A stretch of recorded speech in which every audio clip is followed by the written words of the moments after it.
Buenas, soy Ana desde Melilla.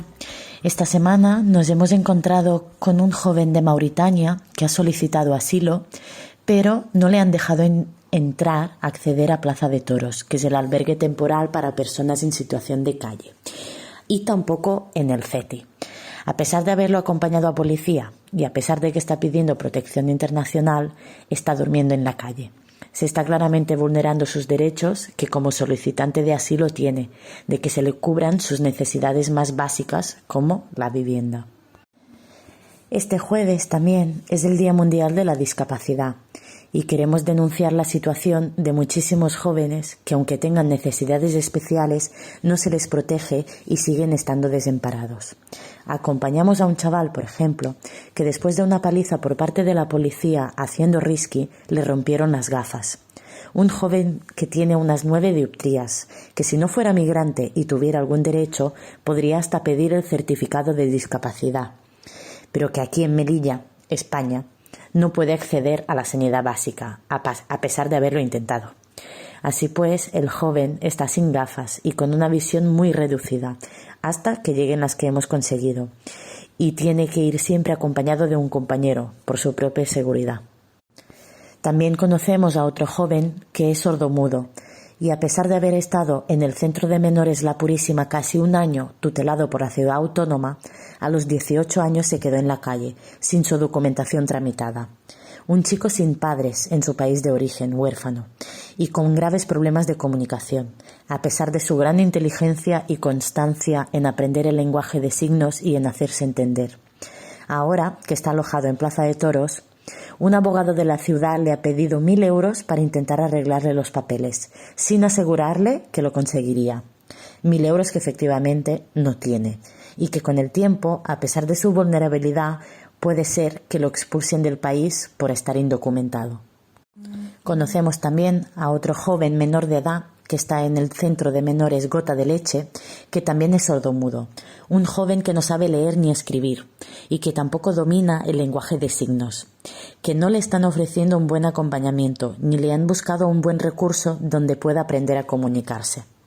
Otro joven de este mismo centro tiene una enfermedad en las piernas que hace que a temporadas no pueda ni andar y se tenga que medicar.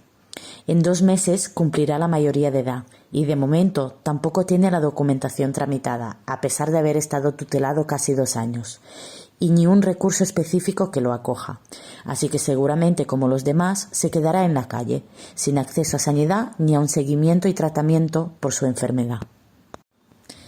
Estos niños, a causa de sus necesidades especiales, se deberían trasladar a centros de menores en la península, donde hay más recursos y una mejor sanidad, y donde se debería protegerlos a causa de su gran vulnerabilidad. Son muchos los niños y adultos que por el hecho de ser migrantes en Melilla no pueden acceder a los recursos que les haría falta. Y carecen de cualquier derecho que les proteja, a pesar de tener alguna discapacidad. Bueno, muchas gracias y hasta pronto.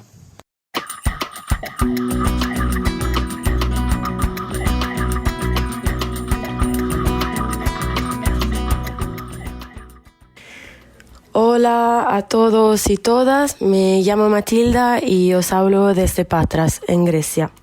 También esta semana os voy a leer un texto escrito por Carlo, un voluntario de la No-Name Kitchen.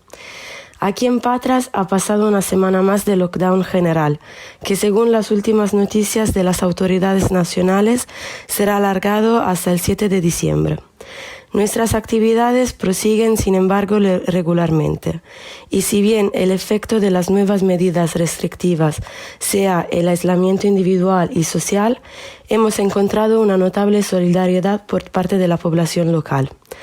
Las donaciones de alimentos aumentan de parte de los comerciantes locales de quienes obtenemos fruta y verdura en el mercado de la ciudad y también por parte de un grupo de activistas locales que se han querido unir a los voluntarios y las voluntarias de la No-Name Kitchen, trayendo a las fábricas donde trabajamos diariamente donaciones de comida y ropa recaudadas. Como cada semana hemos llevado nuestro apoyo a quien pasa su día a día en esos edificios abandonados, con el objetivo de ganar el game y conseguir llegar a Italia para seguir eventualmente su propio viaje en búsqueda de una vida tranquila y lejana del sufrimiento que de años quema y destruye su tierra natal. Una solidaridad que no se limita a traer ropa y materia prima, pero que se configura también como un apoyo humano y médico, siguiendo las continuas peticiones de asistencia de primeros auxilios, dadas en mayor caso por la represión por parte de las fuerzas del orden. Por ejemplo, en esa última semana, uno de los chicos que habita en las fábricas abandonadas se hizo un corte muy profundo cerca del tobillo, mientras escapaba de la policía y saltaba el peligroso alambre espinado que rodea el puerto. Al mismo tiempo, estamos contentas de compartir que ese mismo chico, una vez que curamos como pudimos su profunda herida, consiguió el game, llegando a Italia unos días después.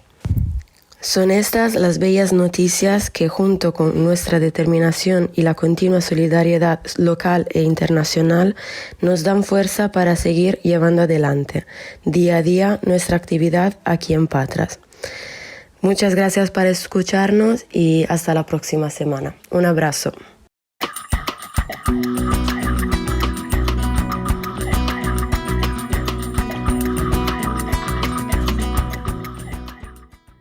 Hola, buenas noches. Soy Ana y os mando este audio desde Šid, esta pequeña localidad fronteriza con Croacia.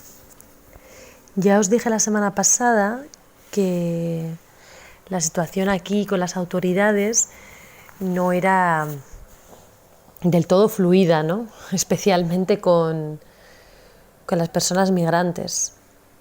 Sin embargo, las personas migrantes no han tenido esa suerte porque obviamente ellos no tienen un coche, no tienen una casa donde esconderse, están en medio del bosque, la mayoría durmiendo y normalmente la policía sabe dónde están, ¿no? Aunque muchas veces intentan cambiar de lugar, pero terminan muchas veces pillándoles. Y en esta última semana y media pues ha ocurrido en 2 ocasiones, una con violencia y una sin ella. Violencia física. En el caso de Rias, un chaval de ni tan siquiera 20 años, estaba con sus amigos, la policía se acercó, la mayoría pudo huir, pero él no. A él no le dio tiempo a huir, lo cogieron y la idea era llevárselo a un campo de refugiados que está aquí cerca. Y en vez de hacerlo directamente, pues en un momento de decirle, bueno, pues ahora es el momento de meterte en el furgón, decidieron meterle una paliza porque parece ser que ese es el procedimiento más adecuado para muchas autoridades en Europa, ¿no? Y le pegaron una paliza en la cabeza y en la cara, causándole así la rotura de la nariz, muchos hematomas, la cara hinchada, etcétera, ¿no? Todo lo que os podéis imaginar. A él lo metieron en el furgón y lo llevaron al campo de refugiados. Este campo de refugiados está bastante cerca, entonces pudo volver al día siguiente con sus amigos.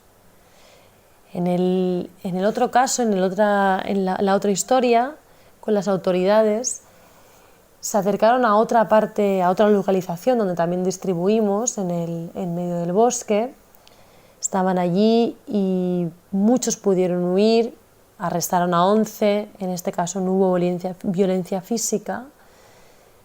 Los llevaron a un campo de refugiados y también han podido regresar. Sin embargo, se llevaron todas las mantas, volvieron a rajar todas las tiendas en una Serbia donde ahora mismo hace -3 grados. O sea, os podéis hacer una idea un poco de lo complicado que es estar en el bosque, en una casa abandonada, en cualquier lugar donde ellos intentan encontrar un poco de cobijo sin las mantas, sin las tiendas de campaña.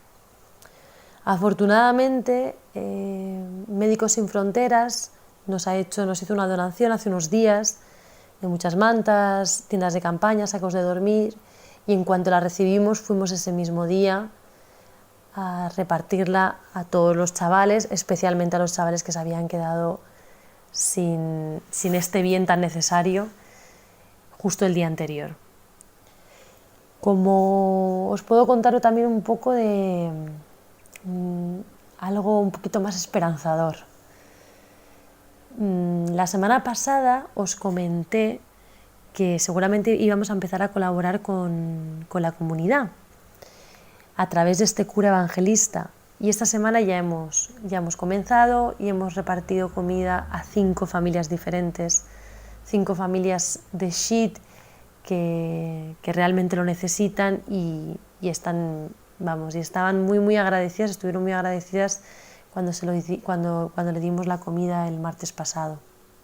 Este martes que viene volveremos a ir. Y esperamos que todo evolucione bien, que sigamos colaborando con la comunidad, que nuestros chavales sigan estando ahí, que no les ataquen en contra de su voluntad y que por fin consigan algún día entrar en esa Europa que tan mal les trata, que tanto les maltrata, y puedan llegar a pedir ese asilo que tanto ansían. Muchas gracias y hasta la semana que viene.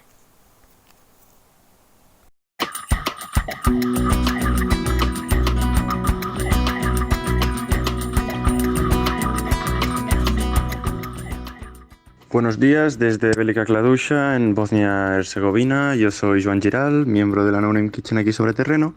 Y bueno, vengo a pasaros un poquito el parte de cómo está la situación aquí 2 semanas después de la última cobertura. Y básicamente lo que podemos informar es de que la nieve pues ya ha llegado en esta región. Hoy nos hemos levantado con unas temperaturas ya bajo cero y además con un paisaje básicamente nevado y blanco, de manera que al acercarnos a los squads y a los grupos de chicos que están pues viviendo en los alrededores de Velika Kladuša, ya sea en bosques, ya sea en casas abandonadas o en todas las zonas que no son los campos oficiales, pues estaban pues colgados de nieve, y hablando con ellos pues hemos podido pues apreciar de forma más dramática aún pues todas las complicaciones que eso supone, ¿no? Estamos hablando de gente que no tiene acceso ni a electricidad, ni agua corriente, ni nada por el estilo, y que de repente pues unas temperaturas así pues suponen un problema mayúsculo, ¿no? Cabe pensar que las tiendas en las que duermen muchos de estos chicos son simplemente una lona de plástico, y muchas veces no tienen ni las suficientes mantas ni sacos de dormir suficientes como para aguantar las temperaturas nocturnas, sobre todo. Además, cabe recordar que también cuando intentan cruzar la frontera con Croacia, que es habitualmente, cada vez que tienen la oportunidad y el dinero para hacerlo, pues son devueltos de forma violenta, y normalmente a veces sin ropa, ya que la policía croata les quita todas sus pertenencias y a veces las quema delante suyo, de forma que aún se hace más difícil el hecho de sobrevivir al invierno aquí en Velika Kladuša. Y muchos de ellos también se quejan del hecho de no poder acceder a los campos de refugiados oficiales, ¿no? Ya sea porque están al límite de sus capacidades, de forma que no aceptan a más gente, o también por razones políticas pues antimigratorias, ¿no? El hecho de no querer dar cobijo o dar una cierta cobertura pues a gente que no tiene nada. En esta línea, hoy también hemos sido testigos de una pequeña manifestación justo al lado de la frontera con Croacia, de bastantes personas de diferentes familias afganas que viven pues a pocos kilómetros de la frontera, quejándose precisamente de estas malas condiciones de vida y también de la violencia policial que sufren cada vez que tratan de cruzar la frontera. Esta manifestación pues ha estado protagonizada por pues, los miembros de esta familia. Estamos hablando también de muchos menores que malviven aquí sin ningún tipo de educación ni sin ningún tipo de cuidado.